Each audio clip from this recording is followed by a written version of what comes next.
Welcome to sports live presented by white plus pro sensitive toothpaste. আপনাদের সঙ্গে আছি আমি রঞ্জন শান্ত।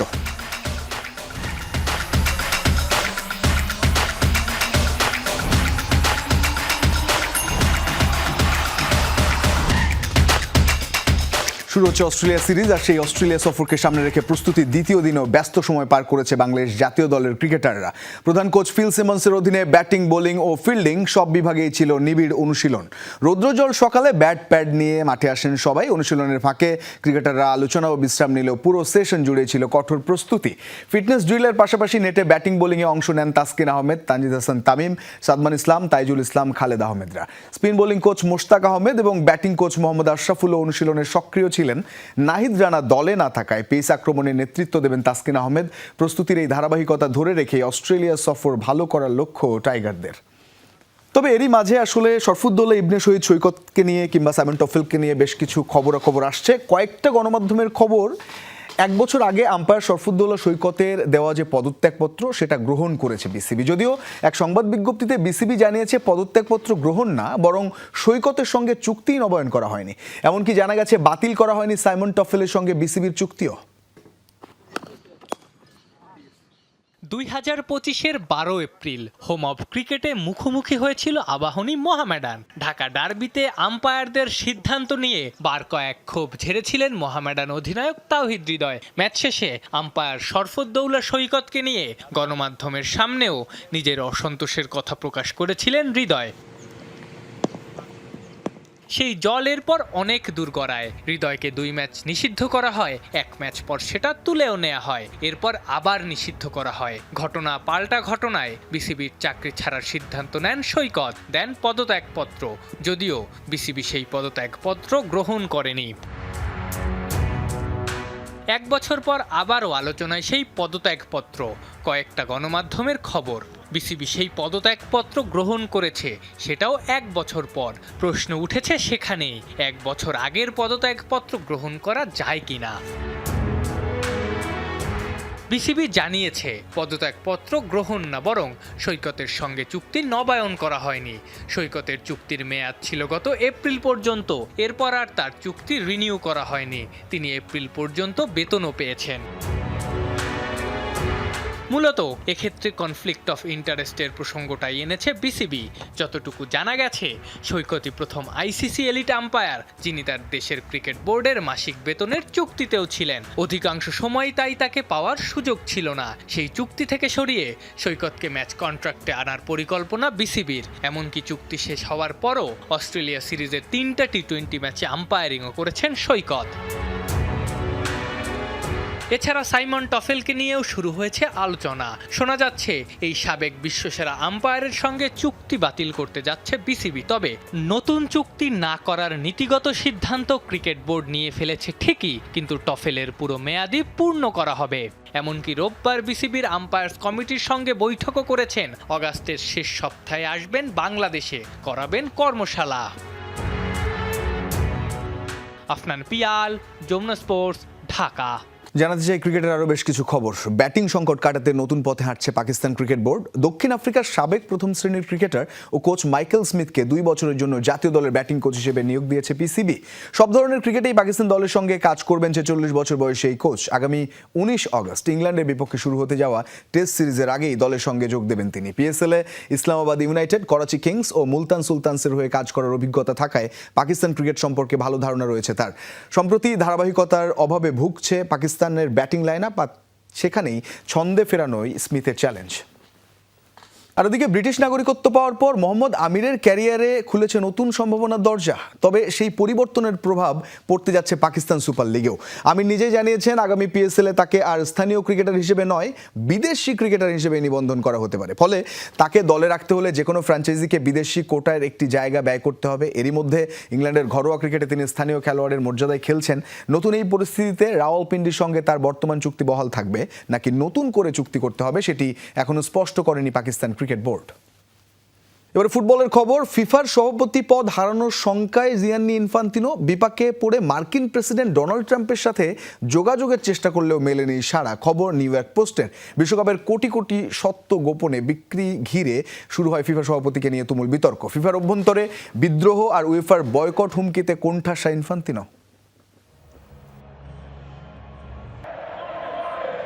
জিয়ান্নি ইনফান্তিনোর ফিফার সভাপতি পদ এখন সুতোয় ঝুলছে। বিশ্বকাপের কোটি কোটি ডলারের বাণিজ্যিক সত্ত্ব গোপনে বিক্রি করার চেষ্টা ফাঁস হওয়ার পর আন্তর্জাতিক ফুটবলাঙ্গনে উঠেছে সমালোচনার ঝড়। তীব্র চাপ আর পদত্যাগের দাবির মুখে নিজের আসন টিকিয়ে রাখতেই এখন মরিয়া ইনফান্তিনো। নিউ ইয়র্ক পোস্টের এক বিশেষ প্রতিবেদন বলছে, কোণঠাসা হয়ে পড়া ইনফান্তিনো চাকরি বাঁচাতে সোমবার মার্কিন পররাষ্ট্রমন্ত্রী মার্ক রুবিওর সঙ্গে ব্যক্তিগত আলোচনার চেষ্টা চালান। এমনকি বিপাকে পড়ে প্রেসিডেন্ট ট্রাম্পের সঙ্গে যোগাযোগের চেষ্টা করলেও সাড়া মেলেনি বলে জানায় গণমাধ্যমটির সূত্র। মূল ঘটনার সূত্রপাত ফিফা ফরওয়ার্ড এন্টারপ্রাইজ নামে একটি নতুন সহযোগী প্রতিষ্ঠান গঠনের পরিকল্পনাকে কেন্দ্র করেই। উদ্দেশ্য ছিল বিশ্বকাপের সম্প্রচার, স্পন্সরশিপ, লাইসেন্স এবং টিকেটিং বিক্রির একক নিয়ন্ত্রণ নেয়ার, যার 20% অংশীদারিত্ব মাত্র $4 বিলিয়ন কিনে নেয়ার কথা ছিল প্রেসিডেন্ট ট্রাম্পের জামাতা জেরেড কুশনারের ছোট ভাই জোশ কুশনারের প্রাইভেট ইকুইটি ফার্ম থ্রাইভ ক্যাপিটালের। কিন্তু বিশ্বজুড়ে ফুটবল ফেডারেশনগুলোর তীব্র প্রতিবাদের মুখে ইনফান্তিনো সেই পরিকল্পনা শেষ পর্যন্ত ভেস্তে গেছে। আর এর জেরেই শুধু বাইরে নয়, ফিফার ভেতরেও শুরু হয়েছে বিদ্রোহ। সংস্থাটির এক নির্বাহী কর্মকর্তা নিশ্চিত করেছেন, ইনফান্তিনোকে পদচ্যুত করতে একটি সংগঠিত আন্দোলন শুরু হয়েছে, যার ডাকনাম দেওয়া হয়েছে প্রজেক্ট কিল দ্য মনস্টার। এদিকে আন্তর্জাতিক ফুটবলে ইনফান্তিনোর অবস্থা আরও নড়বড়ে করে তুলেছে ইউরোপীয় ফুটবলের নিয়ন্ত্রক সংস্থা উয়েফা। গত 30 জুলাই সংস্থাটি সর্বসম্মতভাবে 2030 বিশ্বকাপ সহ ফিফা আয়োজিত সমস্ত টুর্নামেন্ট বয়কট করার পক্ষে ভোট দিয়েছে। সব মিলিয়ে পদ হারানোর চূড়ান্ত দ্বারপ্রান্তে এখন দাঁড়িয়ে ফিফার সভাপতি জিয়ান্নি ইনফান্তিনো। হাসান আল মারুফ, যমুনা স্পোর্টস। আগামী ডিসেম্বরে সান্তোসের সঙ্গে চুক্তি শেষ হবার পর ক্যারিয়ার নিয়ে অনিশ্চয়তার মুখে নেইমার। সান্তোসেই থাকবেন নাকি অন্য কোথাও পাড়ি জমাবেন, নাকি তুলে রাখবেন বুটজোড়া? ক্যারিয়ার নিয়ে 34 বছর বয়সী এই তারকা নিজেই জানালেন অনিশ্চয়তার কথা। তবে নেইমার ভক্তদের জন্য আশার কথাই শোনালেন তার বাবা। ক্যারিয়ার শেষ করার বিষয়টি তাৎক্ষণিক প্রতিক্রিয়া বলে দাবি করেছেন নেইমার সান্তোস সিনিয়র। সবুজের মাঠে জাদুকরি ড্রিবলিং আর প্রতিপক্ষের রক্ষণচূর্ণ করা সেই চেনা হাসি, সবকিছুই কি তবে ফুরিয়ে আসছে?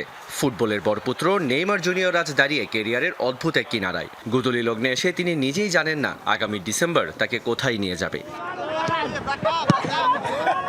বেশ কিছুদিন আগেই রেকর্ড গোলদাতা নেইমার যখন ঘোষণা করলেন হলুদ জার্সিতে আমার সময় শেষ, তখনই স্তব্ধ হয়ে গিয়েছিল পুরো ফুটবল বিশ্ব। কোটি ভক্তের বুক চিরে বেজে উঠেছিল বিষাদের সুর। সান্তোসের সঙ্গে বর্তমান চুক্তির মেয়াদ শেষ হবে আগামী ডিসেম্বর। এরপর কি ক্লাবেই থাকবেন, নাকি পাড়ি জমাবেন নতুন কোনো ঠিকানায়, কিংবা বোর্ডজোড়া তুলে রাখবেন চিরতরে? সাও পাওলোর এক অনুষ্ঠানে 34 বছর বয়সী এই তারকা নিজেই জানালেন অনিশ্চয়তার কথা। আমি জানি না কতদিন খেলা চালিয়ে যাব, এখনই থামার কথা ভাবছি না, তবে কতদিন পারবো সেটাও নিশ্চিত নই। সান্তোসের সঙ্গে আগামী ডিসেম্বর পর্যন্ত আমার চুক্তি রয়েছে। এরপর ভেবে দেখব সান্তোসে থাকবো নাকি ছেড়ে অন্য কোথাও যাব, কিংবা খেলা ছেড়ে দেব কিনা। সত্যি বলতে এখনও জানি না কি করব। ডিসেম্বর আসতে অনেক দেরি। তবে ভক্তদের মনে সামান্য আশার আলো জ্বেলেছেন তার বাবা নেইমার সান্তোস সিনিয়র। তার মতে ছেলের এই ঘোষণা কোনো চূড়ান্ত সিদ্ধান্ত নয়, বরং দীর্ঘ লড়াইয়ের ক্লান্তি থেকে জন্ম নেয়া এক ক্ষণিকের ভাবনা মাত্র। অনেকে ভুল বুঝেছেন, নেইমার যে ঘোষণাটি দিয়েছে এটি তার বর্তমান অনুভূতি, কোনো চূড়ান্ত সিদ্ধান্ত নয়। আমরা তো মাত্র একটি কঠিন বিশ্বকাপ পার করেছি, পরের বিশ্বকাপ হতে এখনও 4 বছর বাকি। এত আগে সে কিভাবে নিশ্চিত সিদ্ধান্ত জানাবে? তবে সব জল্পনা কল্পনা দূরে সরিয়ে নেইমার এখন সম্পূর্ণ মনোযোগী মাঠে। কোপা দো ব্রাজিলের গুরুত্বপূর্ণ ম্যাচে সান্তোসকে জেতাতে তিনি শতভাগ প্রস্তুত ফিটনেস নিয়ে। তিনি নিজেই বলেছেন মাঠে সুযোগ পেলেই দলের জয়ে অবদান রাখতে চান। রিয়ান রাফতি, যমুনা স্পোর্টস। স্পেনকে বিশ্বকাপ জেতানোর পর আলোচনায় আসে ফেরান তোরেসের লাল ক্যাপ, যেখানে লেখা ছিল মেক স্পেন গ্রেট এগেইন। মার্কিন প্রেসিডেন্ট ডোনাল্ড ট্রাম্পের স্লোগানের সাথে মিল থাকায় বিষয়টিকে অনেকেই রাজনৈতিক বার্তা হিসেবে দেখছেন। তবে ফেরান তোরেস স্পষ্ট করেন, বন্ধু ও পরিবারের সঙ্গে মজা করে ক্যাপটি পরেছিলেন তিনি। বিশ্বকাপ জয়ের পর মাদ্রিদের রাস্তায় বিজয় শোভাযাত্রায় সতীর্থদের সঙ্গে উদযাপনে মেতে ওঠেন ফেরান তোরেস। ছাদ খোলা বাসে দাঁড়িয়ে লাল রঙের মেক স্পেন গ্রেট অ্যাগেন লেখা ক্যাপ পরতে দেখা যায় তাকে। মুহূর্তেই ছবিগুলো ছড়িয়ে পড়ে সামাজিক যোগাযোগ মাধ্যমে। অনেকেই ক্যাপটিকে রাজনৈতিক বার্তা হিসেবে ব্যাখ্যা করতে শুরু করেন। মার্কিন প্রেসিডেন্ট ডোনাল্ড ট্রাম্পের বহুল আলোচিত মেক আমেরিকা গ্রেট অ্যাগেন স্লোগানের সঙ্গে মিল থাকায় শুরু হয় বিতর্ক। এ নিয়ে সামাজিক যোগাযোগ মাধ্যমে পোস্টও করে হোয়াইট হাউস। যদিও ফেরান তোরেস স্পষ্ট করেন তার এই ক্যাপের সাথে রাজনৈতিক কোনো সম্পর্ক নেই। এটা ছিল মজার একটি মুহূর্ত, এর সঙ্গে রাজনীতির কোনো সম্পর্ক নেই। সত্যি বলতে রাজনীতি সম্পর্কে আমার তেমন ধারণা নেই। আমি শুধু স্পেনকে বিশ্ব চ্যাম্পিয়ন হিসেবে দেখতে পেরে আনন্দ প্রকাশ করতে চেয়েছি। বন্ধু ও পরিবারের সঙ্গে একটু মজা করেছি, এর বেশি কিছু নয়। তোরেসের এই ক্যাপ নজর এড়ায়নি মার্কিন প্রেসিডেন্ট ডোনাল্ড ট্রাম্পেরও। তার মতে এই স্প্যানিয়ার্ড ফরওয়ার্ড একজন দারুণ ফুটবলার, পাশাপাশি এই ক্যাপকে সম্মানজনক ইঙ্গিত হিসেবে দেখছেন তিনি। বিশ্বকাপ জয়ী স্পেন দলের অন্যতম জয়ের নায়ক তোরেস। ফাইনালের মঞ্চে আর্জেন্টিনার বিপক্ষে তার দেয়া একমাত্র গোলেই 2010 সালের পর আবারও শিরোপা উঁচিয়ে ধরে দলটি। এদিকে এই ফরওয়ার্ডকে নিয়ে মাঠের বাইরেও এখন আলোচনার তুঙ্গে। এরই মধ্যে গুঞ্জন উঠেছে আসন্ন মৌসুমে বার্সেলোনা ছেড়ে ফরাসি ক্লাব পিএসজিতে যোগ দিতে পারেন ফেরান তোরেস। নাসিফ শুভ, যমুনা স্পোর্টস। বার্সেলোনায় অনিশ্চয়তার অধ্যায়ের অবসান হলো মার্ক আন্দ্রে টার স্টেগেনের। দীর্ঘদিন ধরে জার্মানি গোলরক্ষককে ছাড়ার চেষ্টা চালিয়ে আসছিল কাতালান ক্লাবটি। অবশেষে 1 বছরের জন্য তাকে ধারে দিয়েছে নেদারল্যান্ডসের ক্লাব আয়াক্সে। বড় বেতন, ইনজুরি এবং মূল একাদশে জায়গা হারানোর পর বার্সেলোনার পরিকল্পনায় আর ছিলেন না টার স্টেগেন। চলতি বছরের শুরুতে জিরোনায় ধারে খেলতে গিয়ে মাত্র 2 ম্যাচ খেলেই চোটে পড়েন তিনি। এবার নতুন ঠিকানায় নিজের সেরা ছন্দ ফিরে পাওয়ার লক্ষ্য নিয়েই আয়াক্সে নতুন অধ্যায় শুরু করতে যাচ্ছেন অভিজ্ঞ এই গোলরক্ষক। ওদিকে লিলের তরুণ মিডফিল্ডার আয়ুব বোয়াদ্দিকে দলে ভেড়ানোর দ্বার প্রান্তে ম্যানচেস্টার সিটি। স্কাই স্পোর্টসের তথ্য অনুযায়ী 18 বছর বয়সে মরক্কান তারকা এরই মধ্যে 2031 সালের জুন পর্যন্ত 5 বছরের ব্যক্তিগত চুক্তিতে সম্মতি দিয়েছেন। এখন বাকি শুধু 2 ক্লাবের মধ্যে ট্রান্সফার ফি নিয়ে সমঝোতা। সিটি নিশ্চিতভাবে প্রায় 90 মিলিয়ন ইউরো দিতে প্রস্তুত, সঙ্গে থাকবে পারফরমেন্স ভিত্তিক বোনাস। তবে লিলের দাবি প্রায় 100 মিলিয়ন ইউরো। আর্সেনাল আগ্রহ কমিয়ে নেওয়ায় এখন দৌড়ে সবচেয়ে এগিয়ে আছে ম্যানচেস্টার সিটি। রদ্রি সম্ভাব্য রিয়াল মাদ্রিদে যোগ দেওয়ার গুঞ্জনের মধ্যেই ভবিষ্যতের মিডফিল্ড গড়তে বোয়াদ্দিকে নিজেদের অন্যতম প্রধান লক্ষ্য বানিয়েছে ইংলিশ চ্যাম্পিয়নরা। আগামী কয়েকদিনের মধ্যেই এই ট্রান্সফারের ভাগ্য নির্ধারণ হতে পারে। বিশ্বকাপে আলোচিত ছিলেন মাঠের পারফরমেন্সে, আবার বিতর্কেও। সেই ফোলারিন বালোগানকে নিয়েই এবার দলবদলের বাজারে শুরু হয়েছে নতুন আলোচনা। যুক্তরাষ্ট্রের এই স্ট্রাইকারকে দলে নিতে আগ্রহ দেখিয়েছে ইংলিশ ক্লাব টটেনহ্যাম। ব্রিটিশ সংবাদ মাধ্যমের দাবি, বালোগানের প্রতিনিধিদের সঙ্গে এরই মধ্যে প্রাথমিক যোগাযোগ করেছে স্পার্স। বর্তমানে ফরাসি ক্লাব মোনাকোর হয়ে খেলছেন 25 বছর বয়সী এই ফরওয়ার্ড। বিশ্বকাপে গোল করার পাশাপাশি বিতর্কিত এক ঘটনায় আলোচনায় ছিলেন তিনি। নতুন মৌসুমে আক্রমণভাগ আরও শক্তিশালী করতে চাইছে টটেনহ্যাম, আর সেই পরিকল্পনার গুরুত্বপূর্ণ নাম এখন ফোলারিন বালোগান। তবে এখনো এই দলবদল নিয়ে কোনো আনুষ্ঠানিক ঘোষণা আসেনি।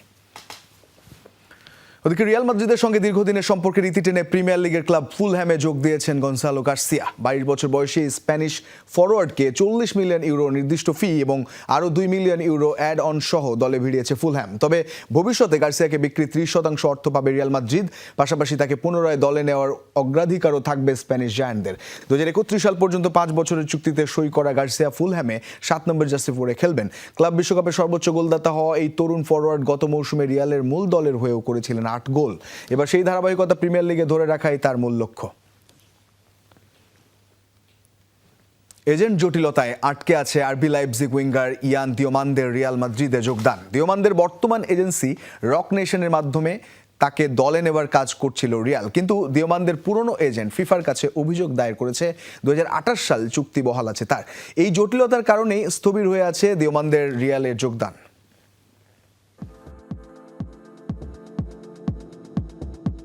29 মার্চ 2025 সান্তিয়াগো বার্নাবু বদলি হিসেবে নেমে রিয়াল মাদ্রিদের বিপক্ষে লেগানেসের জার্সিতে প্রথম পেশাদার ম্যাচ খেলতে নামেন 18 বছর বয়সী এক উইঙ্গার, নাম তার ইয়ান দিওমান্দে। কিন্তু তখন রিয়াল মাদ্রিদ তো বটেই, ফুটবল বিশ্বের কেউই হয়তো আইভরি কোস্টের এই তরুণের আগমনী বার্তা টের পায়নি। কিন্তু 1 বছরের কিছু সময়ের বেশি পরিক্রমায় লেগানেস, আরবি লাইপজিগ ও বিশ্বকাপ মাতিয়ে 19 বছর বয়সী এই উইঙ্গার এখন রিয়ালে যোগ দেবার খুব কাছে। জনপ্রিয় ট্রান্সফার এক্সপার্ট ফ্যাব্রিজিও রোমানো তার ভাষায় ইতিমধ্যেই হিয়ার উই গো বলে দিয়েছেন বেশ কিছুদিন আগেই। অর্থাৎ আরবি লাইপজিগ থেকে দিওমান্দেকে পাবার লড়াইয়ে পিএসজি লিভারপুলকে পেছনে ফেলে মৌখিক চুক্তি সেরে ফেলেছে রিয়াল মাদ্রিদ। কিন্তু এই খবরের পর লম্বা সময় পার হয়ে গেলেও আসছে না আনুষ্ঠানিক ঘোষণা। এই মুহূর্তে লাইপজিগ দলের সাথে সফর করছেন না দিওমান্দে, করছেন ব্যক্তিগত ট্রেনিং। কিন্তু কেন এখনো আনুষ্ঠানিকভাবে রিয়ালে যোগ দিচ্ছেন না দিওমান্দে? এই প্রশ্নের জবাবে দুই ধরনের খবর আছে গণমাধ্যমে। যার প্রথমটিতে বলা হচ্ছে প্রায় 120 মিলিয়ন ইউরোর যে দাবিটা করছে আরবি লাইপজিগ তার সাথে এখনো একমত হতে পারেনি রিয়াল, যদিও ফুটবলারের সাথে হয়ে গেছে ব্যক্তিগত চুক্তি। কিন্তু এই কারণটি ততটা যৌক্তিক মনে হচ্ছে না।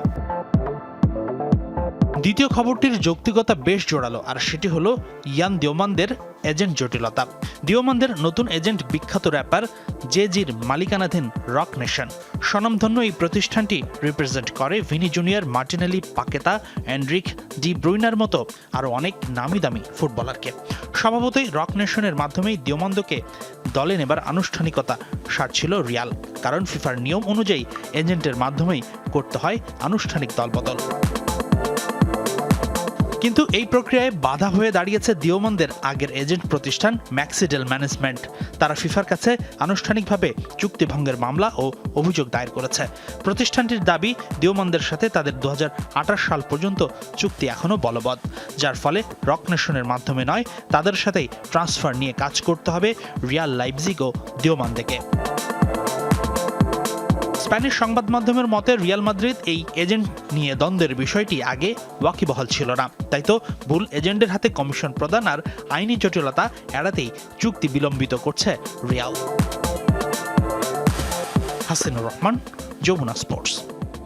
বিশ্বকাপে ফকল্যান্ড ইস্যুতে বিতর্কের রেশ কাটতে না কাটতেই একই বার্তা তুলে ধরল এবার আর্জেন্টিনার দ্বিতীয় বিভাগের ক্লাব আলমিরান্তে ব্রাউন। রেসিং দে কর্দোবার বিপক্ষে ম্যাচে দলটি বিশেষ জার্সি পরে মাঠে নামে, যেখানে বড় অক্ষরে লেখা ছিল মালভিনাস আর্জেন্টিনার। ক্লাবটির কর্তৃপক্ষ জানিয়েছে আকাশি সাদা রঙের জার্সিটি তৈরি করা হয়েছে মালভিনাসের প্রতি শ্রদ্ধা জানিয়ে। জার্সির পেছনে রাখা হয়েছে লিওনেল মেসির বিখ্যাত গোল উদযাপনের ছায়াচিত্রও। এর আগে বিশ্বকাপ সেমিফাইনালে ইংল্যান্ডকে হারানোর পর একই স্লোগানের ব্যানার প্রদর্শন করেছিলেন আর্জেন্টিনা জাতীয় দলের ফুটবলাররা, যা রাজনৈতিক বিতর্কের জন্ম দেয়। এবার সেই বার্তাই ক্লাব ফুটবলেও নতুন করে আলোচনায় উঠে এলো। রিয়াল মাদ্রিদে নতুন অধ্যায় শুরু করলেন বার্নার্দো সিলভা। ফ্রি ট্রান্সফারে ম্যানচেস্টার সিটি ছাড়ার পর বিশ্বকাপের ছুটি শেষ করে এবার প্রথমবারের মতো রিয়ালের অনুশীলনে যোগ দিয়েছেন পর্তুগিজ এই তারকা। মেডিকেল পরীক্ষা শেষে কোচ হোসে মরিনোর অধীনে ভালদেবাসের সতীর্থদের সঙ্গে ঘাম ঝরান তিনি। একই দিনে অনুশীলনে ফিরেছেন ভিনিসিয়াস জুনিয়র ও ব্রাহিম দিয়াজও। রিয়ালে যোগ দিয়ে সিলভা বলেছেন মরিনোর সঙ্গে কাজ করা এবং বিশ্বের অন্যতম সেরা ক্লাবের জার্সি গায়ে তোলার সুযোগ তিনি ফিরিয়ে দিতে পারেননি। নতুন মৌসুমে এই তারকাদের নিয়েই শিরোপার লড়াইয়ে নামতে প্রস্তুত হচ্ছে রিয়াল মাদ্রিদ। আবদ্ধ ইনডোর স্টেডিয়াম, তার উপর এসি নেই। খেলোয়াড়দের খেলা তো দূরে থাক, শ্বাস নেওয়াই কঠিন। এরই মধ্যে মাসের পর মাস স্বাস্থ্য ঝুঁকি নিয়ে এখানেই টেবিল টেনিস ও ব্যাডমিন্টন খেলছেন খেলোয়াড়রা। পল্টনের শহীদ তাজউদ্দিন উডেন ফ্লোর স্টেডিয়ামের সংস্কার কেবলই পেছায়। এত কিছুর পরও আরও এক দফা দ্রুত সমাধানের আশ্বাস ক্রীড়া পরিষদের। বা প্র্যাকটিস শুরু করার আগে ওয়ার্ম আপে আমরা অতিরিক্ত ঘেমে যাচ্ছি, যা আসলে এটা স্পোর্টসম্যানের জন্য খুবই ক্ষতিকর। প্রেশার কুকারেও তো আমার মনে হয় আমাদের সিচুয়েশন থেকে বেটার আছে, কারণ ওইখানে একটা সিটি দিলে হাওয়াটা পাস হতে পারে, আমাদের এখানে পাস হওয়ার কিছু নাই। কিছুদিন আগেই শুনেছি অনেক বাজেট হয়েছে, কিন্তু সেই বাজেটটা আসলে কিভাবে অ্যাপ্লাই হয় আর কোথায় যায় এটাই আমরা বুঝতে পারি না। আমরা পল্টনের শহীদ তাজউদ্দিন উডেন ফ্লোর নিয়ে খেলোয়াড়দের এমনই অভিযোগ। বেহাল অবস্থা, এসি নষ্ট দীর্ঘদিন ধরে, ফ্লোরের জায়গায় জায়গায় ডেবে গেছে। স্বাস্থ্য ঝুঁকি নিয়েও মাসের পর মাস খেলে যাচ্ছেন খেলোয়াড়রা, যেখানে মাত্র কয়েক মিনিট ঠিকভাবে শ্বাস প্রশ্বাস নেওয়াটাই কঠিন। বাতাস পাস হওয়ার কোনো ব্যবস্থা নাই, ভেন্টিলেশনের কোনো ব্যবস্থা নাই। এখানে ফ্লোর দেখছেন ভেঙে আছে।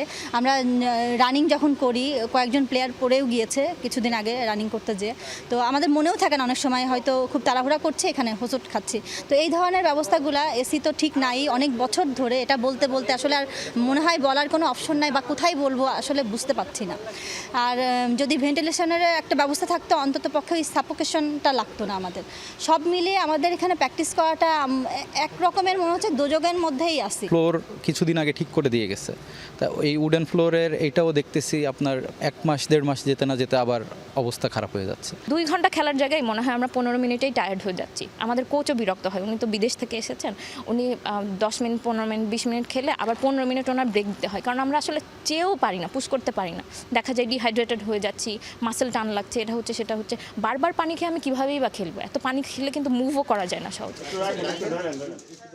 মঙ্গলবার জাতীয় ক্রীড়া পরিষদের নতুন পরিচালক জাহিদ পারভেজ চৌধুরীকে শুভেচ্ছা জানান টেবিল টেনিসের নতুন অ্যাডহক কমিটি। সেখানে সমস্যার সমাধানের আশ্বাস পরিচালকের। ব্যবস্থাপনা আছে, কিছু ত্রুটি বিচ্যুতি আছে, সো এগুলো আমি নিজে গিয়ে আমার মন্ত্রী মহোদয় নিজে অলরেডি কয়েকটা জায়গায় ভিজিট করেছেন, অলরেডি বিভিন্ন ফেডারেশনে গিয়েছেন, সো আমি নিজেও ভিজিট করব এবং যেটা দ্রুত ব্যবস্থা নেওয়া প্রয়োজন আমরা এটা করব। কারণ টেবিল টেনিসের সাফল্যের জন্য নতুন কুড়িতেও খেলাটি যোগ করা হয়েছে। প্র্যাকটিস গ্রাউন্ড আর ডরমিটরির চাওয়া ফেডারেশনটির বহুদিনের। যেটা আন্তর্জাতিক ভেন্যু আমরা করতে পারি না, কারণ এখানে 8টা টেবিল কোয়ার্টার ফাইনাল খেলতে হয় একসাথে, জানেন পাতানো খেলা অনেক কিছু থাকে, এই জন্য পাশে 2টা প্র্যাকটিস লাগে। আমাদের ঠিক পূর্ব দিকে একটু জায়গা আছে বা ছিল আগে, আমরা একটা প্ল্যানও দিয়েছিলাম। প্ল্যানটা ছিল বেসমেন্ট হবে 2টা, ওখানে কার পার্কিং হবে ছোট আকারে, গ্রাউন্ড ফ্লোরে আপনার জিম থাকবে। মেহেদি নাইম, যমুনা স্পোর্টস, ঢাকা। এই ছিল আজকের স্পোর্টস লাইভ। এতক্ষণ সঙ্গে থাকার জন্য ধন্যবাদ সবাইকে।